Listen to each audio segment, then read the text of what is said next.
disciplina Pesquisa Operacional e Simulação, tema da aula de hoje, tipos de programação não linear. Então, nós continuamos aqui, lembrando que o que diferencia ela da linear são aqueles expoentes, aquelas interações de variáveis, né, que é o produto de variáveis. Então, nós estamos nesse contexto aqui, que é um contexto mais real. Os problemas mais complicados e, consequentemente, mais realísticos estão dentro desse contexto. Aí, hoje, nós vamos conversar sobre programação restrita com múltiplas variáveis e vamos conversar sobre esses três tipos de programação em particular aqui. Vamos falar um pouco mais sobre isso. A côncava, a convexa e a quadrática. Se ao traçar essa reta, ela corta duas vezes, tá? E o vértice dela é um ponto de 1, eu tenho uma função convexa. Agora, se a reta corta duas vezes e o ponto que ela tem, o vértice dela é um ponto de máximo, ela é uma função côncava. E nós precisamos saber identificar isso nas funções que nós vamos trabalhar, para identificar se na solução que nós vamos encontrar, nós estaremos encontrando um ponto de mínimo ou um ponto de máximo. Como é que nós fazemos isso? É através da derivação. Certo? Veja só, quando você faz a derivada segunda, né, você deriva duas vezes, e essa derivada segunda resulta para você num valor positivo maior ou igual a zero, você tem a situação de função convexa. Você faz a derivada segunda e resulta no valor menor ou igual a zero, é uma função côncava. Se a derivada segunda for apenas maior que zero, ela é estritamente convexa. Da mesma forma, se ela for apenas menor que zero, ela é estritamente côncava. Então, fazendo primeiro a derivada primeira, né? Como é que eu faço a derivação? Esse 2 aqui pula para frente, né? Vai ficar 2 vezes 10, 20. E aqui subtrai uma unidade no seu expoente. 2 menos 1, 1. Então fica x elevado a 1. Então a derivada primeira ficou 20x, 20x. Fazendo a derivada segunda, aí esse expoente 1 aqui pula para frente, vai ficar 1 vezes 20, 20. E subtrai uma unidade do expoente, vai ficar 1 menos 1, 0. X elevado a 0 é 1, aí ele desaparece. A derivada segunda me resultou num valor que é positivo, maior que 0. Portanto, essa função aqui será classificada como estritamente convexa, né? Porque ela é apenas maior do que 0. Aí eu quero comentar agora para quando nós temos duas variáveis. Para eu saber se ela é côncava, convexa, estritamente côncava ou estritamente convexa, eu tenho que construir uma matriz chamada matriz hessiana. Como é que essa matriz é construída? Também é com derivadas segundas. Essa primeira derivada aqui, que está na posição 1, linha 1, coluna 1, é a derivada segunda em relação à primeira variável, que é a variável x1. Essa última aqui, ó, que está na posição 2, 2, né, segunda linha, segunda coluna, é a derivada segunda em relação à segunda variável, que é o x2. Essas outras duas aqui, ó, é para a situação da interação. Aqui nessa situação aqui, eu tenho a derivada segunda para a interação da variável x1 com a x2, e a outra aqui no cantinho aqui, eu tenho a derivada segunda para a derivada em relação às funções x2 e x1. Essas duas aqui são iguais, viu? São iguais, ó. Porque não importa. Porque já que é um produto, né, a ordem não importa.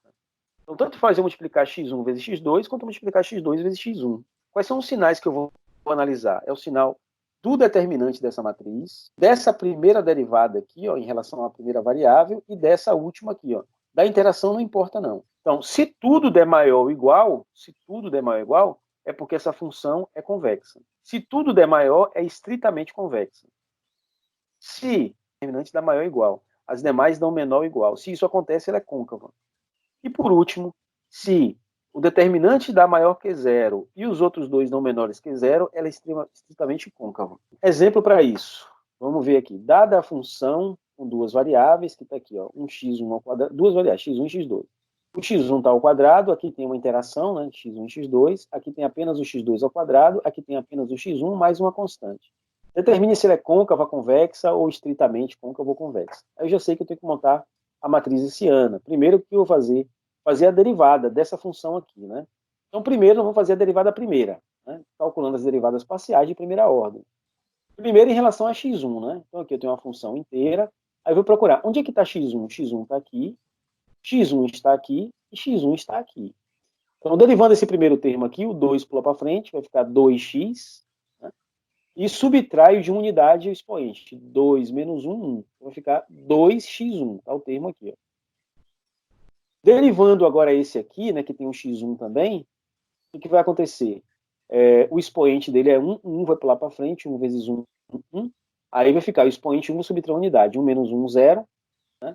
Aí vai ficar x elevado a 0 é 1, então vai ficar apenas, ó, vai sobrar apenas o x2, né?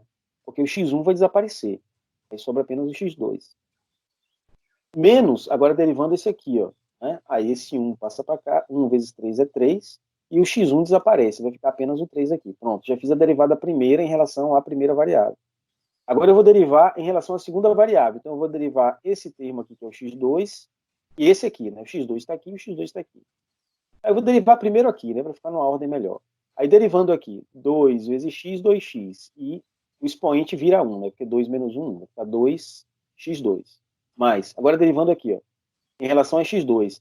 Derivando em relação a x2, o x2 vai sumir, né? Vai ficar 1 vezes x é x, o expoente 1 menos 1 é 0, x elevado a 0 é 1, aí desaparece. Sobra apenas o 2x1. Pronto. Eu já tenho a derivada primeira dessas duas funções. A derivada primeira em relação à variável 1 e à variável 2. Beleza, agora eu preciso da derivada segunda, que será esse primeiro termo aqui e o último termo da minha essiana. Aí, derivada segunda. Derivada segunda, então eu vou pegar em relação a x1, vou derivar ela novamente. Né? Então vai ficar aqui, ó, o 2x1, aí vai ficar 2. Em relação à outra, eu vou derivar apenas a variável x2. Né? Essa aqui não vou derivar, porque é em relação à segunda variável.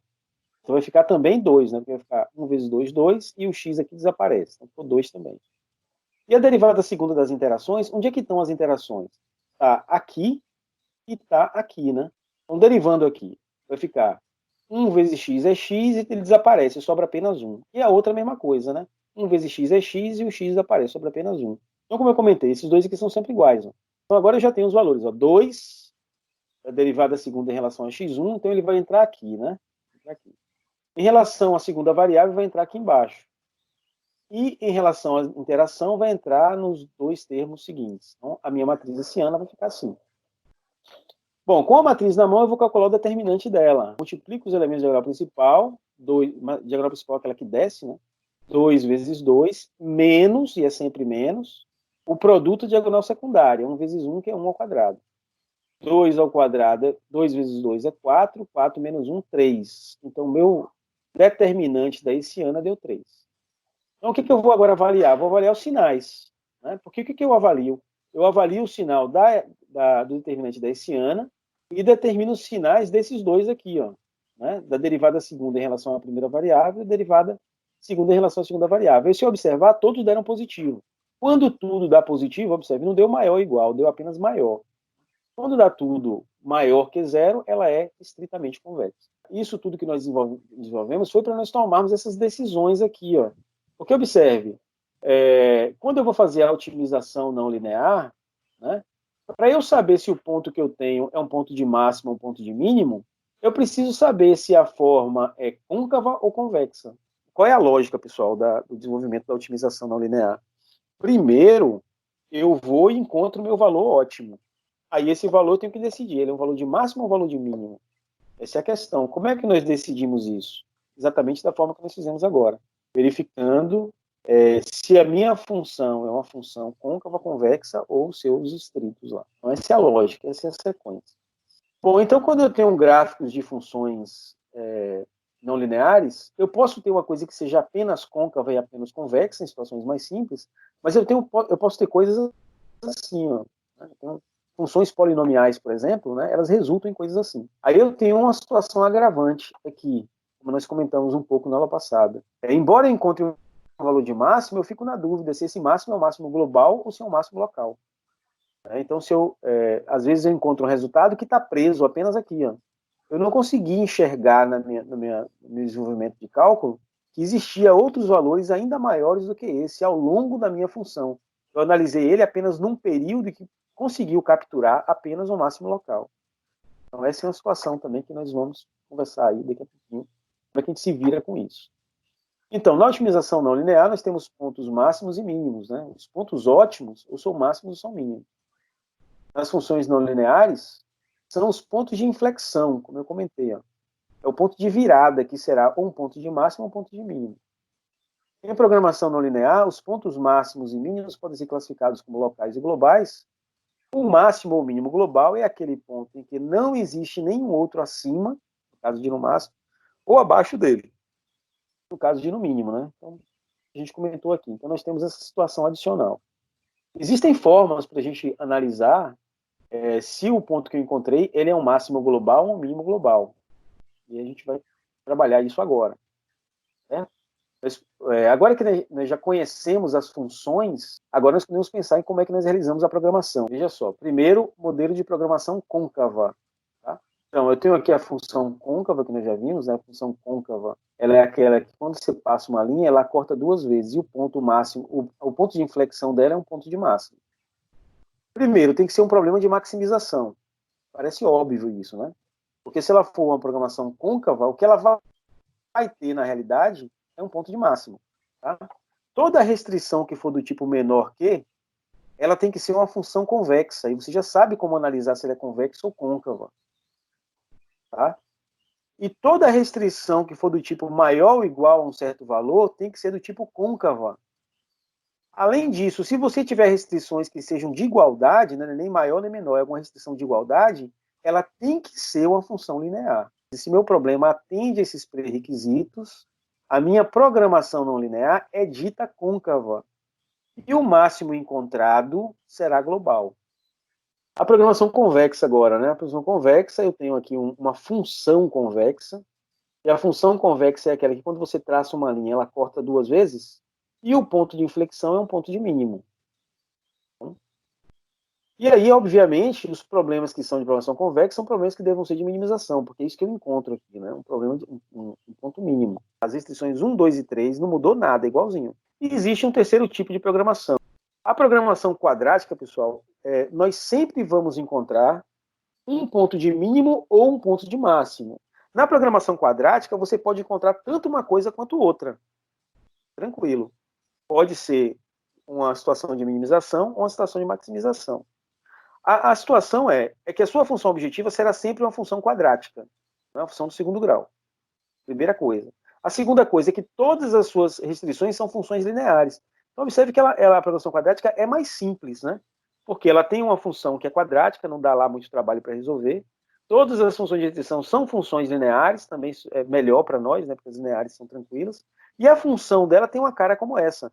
Ela pode ter mais de duas variáveis, ela pode ser uma longa função polinomial, onde o maior expoente tem que ser quadrático, né? Para ela ser uma função quadrática. Esse termo aqui, por exemplo, é o termo com a variável ao quadrado, ou vários termos. Aí posso ter um somatório de termos aqui.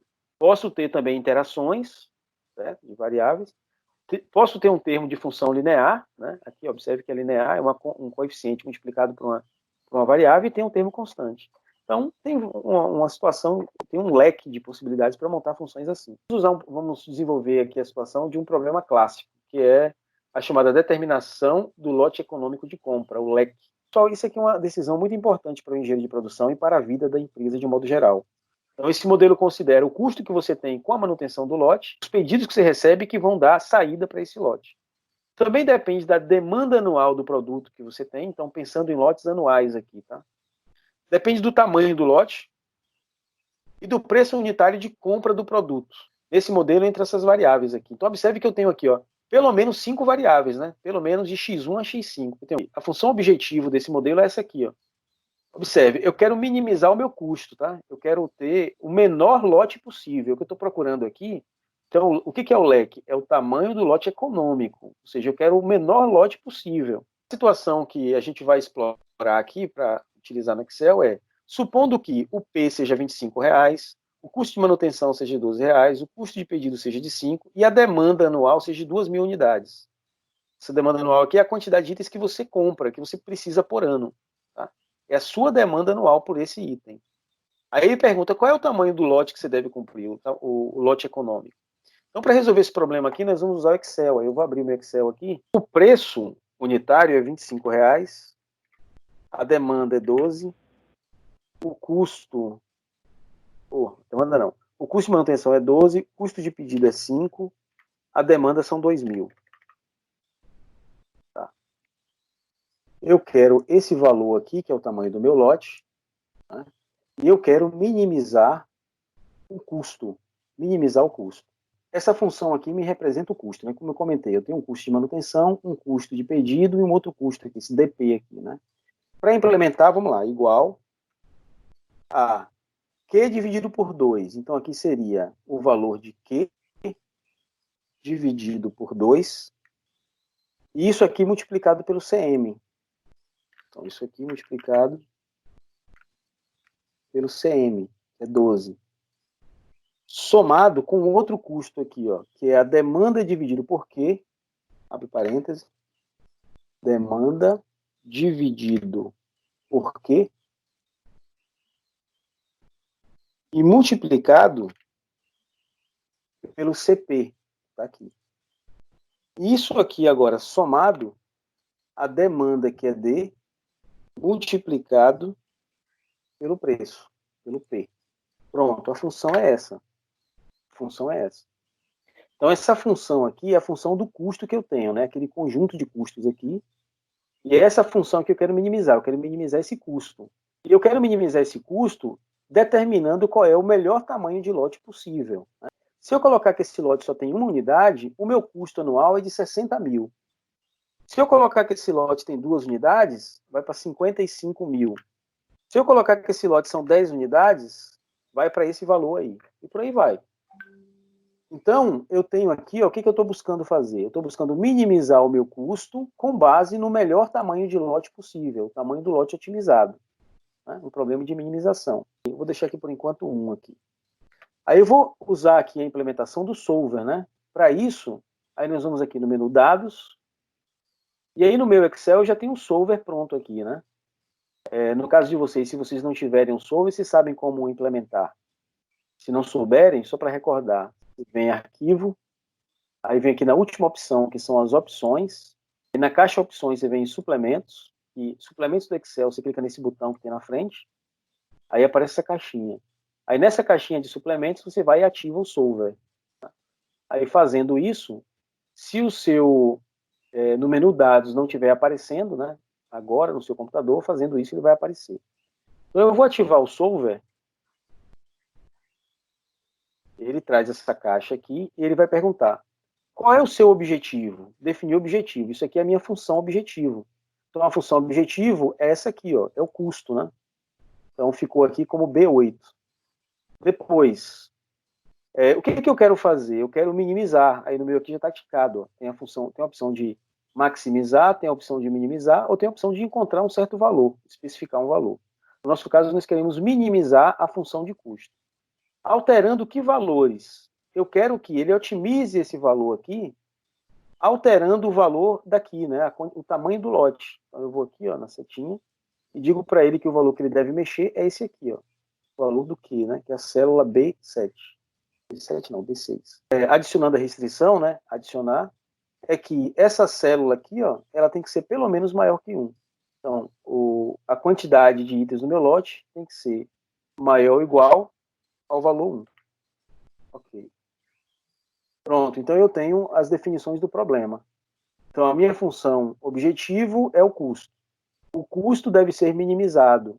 Alterando qual célula? Alterando a célula de tamanho do lote. E a única restrição que eu tenho é que esse valor aqui não pode dar negativo, né? Uma restrição de não negatividade. Ele tem que ser maior que 0. No caso, eu botei maior que 1. Bom, o algoritmo que o Excel tem para executar programações não lineares é essa aqui, ó, é a GRG não linear. Tá?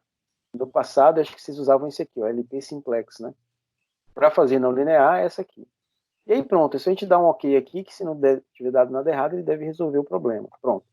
Aí ele resolveu o problema e encontrou que o melhor tamanho de lote que eu posso ter é um lote de 41 unidades. Né? 40,8 vai dar, como não pode ser um valor fracionado, já que eu tenho uma quantidade de itens no lote, então teria que ser 41 unidades. E o custo que eu vou ter, o custo minimizado que eu vou ter é de aproximadamente R$ 50.500. Né? A questão que fica agora é, esse valor de 41, lote de tamanho 41, ele é um valor de máximo ou é um valor de mínimo? Ora, se eu estou minimizando, esse valor aqui é um valor de mínimo, né? Ele deve ser um valor de mínimo. Aí a minha dúvida é, Mas esse mínimo aqui será um mínimo local ou é um mínimo global? Essa é a dúvida que fica.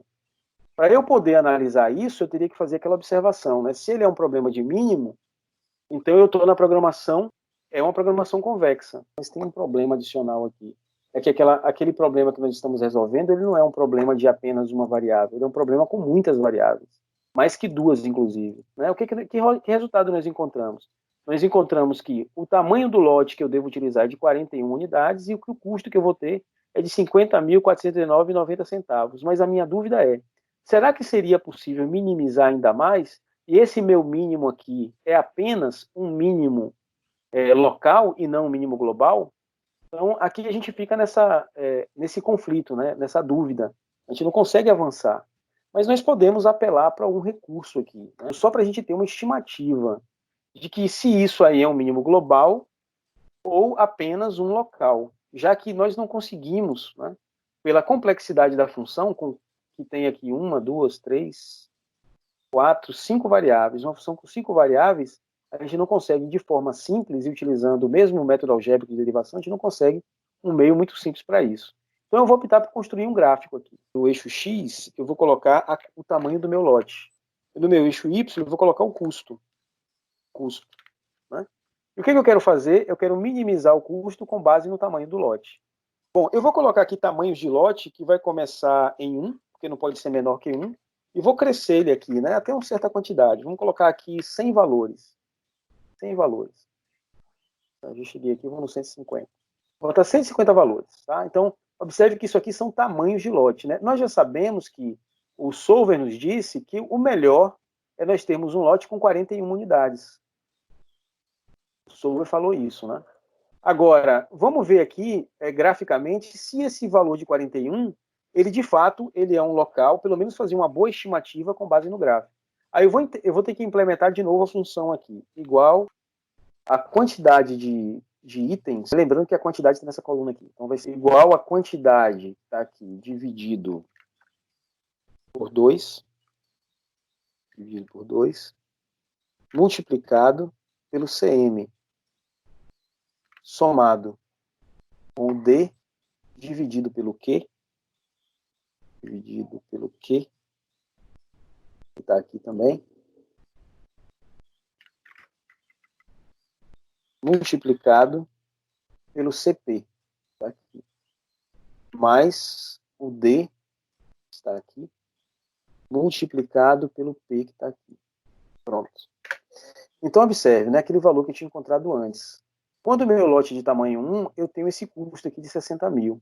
Mas se eu mandar ele reproduzir isso aqui, agora tem um detalhe, né? Não sei se vocês se lembram. Essas células aqui são células fixas, né? Se elas são fixas, então eu tenho que amarrar elas aqui no meu modelo, né? Então, por exemplo, a única célula que pode se deslocar é a 8. Então, esse valor aqui, que é o B2, ele é fixo, então eu tenho que dar aqui botar o string, né? Para fixar a célula. Esse B4 também não tem que ficar fixado. Esse A8 não. Esse B3 aqui tem que ficar fixado. Esse B4 aqui tem que ficar fixado. E esse B1 aqui também tem que ficar fixado. Então eu boto o string, né? Antes da letra e antes do número. Para facilitar, é só colocar o cursor antes do valor e dar F4 no teclado, que ele já coloca automaticamente. Então, a única célula que eu permito que ela se desloque, né, é essa célula que começa em A8. Então, A8 aqui não tem string, aqui também não tem, pronto. Só nessas duas posições. Agora dá certo. Bom, então se eu chegar agora e executar isso aqui para todas as posições, né, para cada tamanho de lote que vai de 1 até 150 itens, ele vai me dando todos os custos baseados no modelo. Vamos dar uma olhada aqui no que acontece no 41. O valor que está antes é 50.490. O valor que está depois é 50.490. Parece que realmente, exatamente nesse ponto aqui, né, é o menor valor possível. Mas aí, para a gente ver isso no gráfico, para ver se tem alguma inflexão nesse gráfico, né, aí vamos construir aqui o gráfico, e aí inserir, e vamos fazer, evidentemente, um gráfico de dispersão, né, para ligar os pontos. Aí vamos ver aqui a saída gráfica. Pronto. Então, nessa saída gráfica, aparentemente, o nosso valor de 40, né, lembra que isso aqui é o tamanho do lote, né, eu botei no eixo X, no eixo Y eu tenho os valores, né. Parece que o menor valor realmente está aqui no lote de aproximadamente 41. onde ele chega aqui, você vê que ele desce aqui absurdamente, tem um decréscimo muito forte. Aí quando ele chega aqui perto do 41, aparentemente ele tem um valor mínimo, e a partir daqui a gente percebe uma tendência de crescimento, né? E parece, né? Eu poderia aumentar esse gráfico aqui o tanto que eu quisesse, né? Por exemplo, se eu quisesse aqui, ó, aumentar esse gráfico, vou apagar esse gráfico aqui. Em vez de fazer ele com 150 valores, eu vou fazer ele com 1000 valores. Usando Excel, essas coisas são simples, né? Então, dá para brincar à vontade. Aí, ó, parece que realmente, né, esse mínimo aqui é um mínimo global, porque a tendência desse gráfico aqui é pegar uma crescente aqui, ó, e continuar aí a partir de sempre, né? Então, já que está muito complicado, do ponto de vista algébrico, utilizando as derivações, saber se aquele ponto é um ponto global ou local, gráfico com ferramentas para construir gráficos se torna simples. A não ser funções muito mais complicadas, porque essa aqui, por mais que ela tenha 5 variáveis, ela ainda é simples, né? Ela só tem somas e subtrações e os produtos que são produtos diretos entre as variáveis, né? De 2 variáveis apenas. Então, aparentemente, esse valor que nós encontramos para o tamanho do lote é o valor que otimiza o custo, né? Então, isso aqui não te dá certeza, mas nos diminui muito as incertezas. E num cenário não linear, né, essas coisas são desejáveis.